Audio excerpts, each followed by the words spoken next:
हाल ही में ऑक्सफैम ने अपनी नई रिपोर्ट जारी की है। इसमें कोविड के समय में भारत की स्थिति में कुछ असहज और चौंकाने वाले आंकड़े सामने आए हैं। ऑक्सफैम की रिपोर्ट में कहा गया है कि जहां एक तरफ कोविड भारत को तबाह कर रहा था, वहीं देश के स्वास्थ्य बजट में 2020-21 के संशोधित अनुमानों से 10% की गिरावट आई।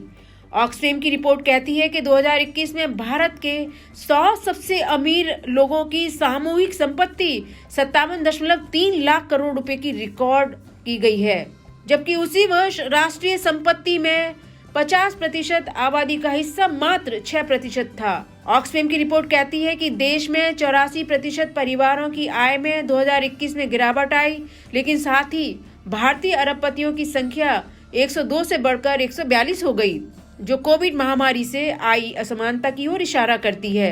वर्ल्ड इकोनॉमिक फोरम के दावोस एजेंडा से पहले जारी ऑक्सफैम की रिपोर्ट इनइक्वालिटी किल्स ने यह भी बताया कि जैसे जैसे कोविड ने भारत को तबाह करना जारी रखा, शिक्षा के लिए आवंटन में 6% की कटौती की गई और बजटीय आवंटन के लिए सामाजिक सुरक्षा योजनाएं कुल केंद्रीय बजट के 15% से घटकर 0.6% ही रह गई।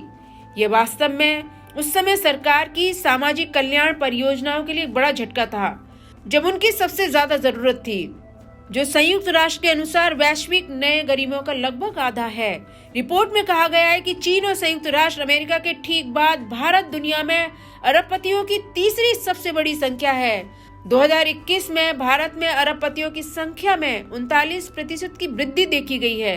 रिपोर्ट कहती है कि ये उछाल तब आता है जब एक समय था जब भारत की बेरोजगारी दर शहरी क्षेत्रों में 15% तक थी और स्वास्थ्य सेवा प्रणाली चरमराने के कगार पर थी।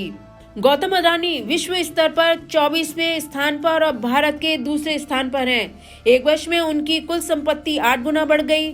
2020 में 8.9 बिलियन अमेरिकी डॉलर से 2021 में 50.5 बिलियन अमेरिकी डॉलर हो गई है।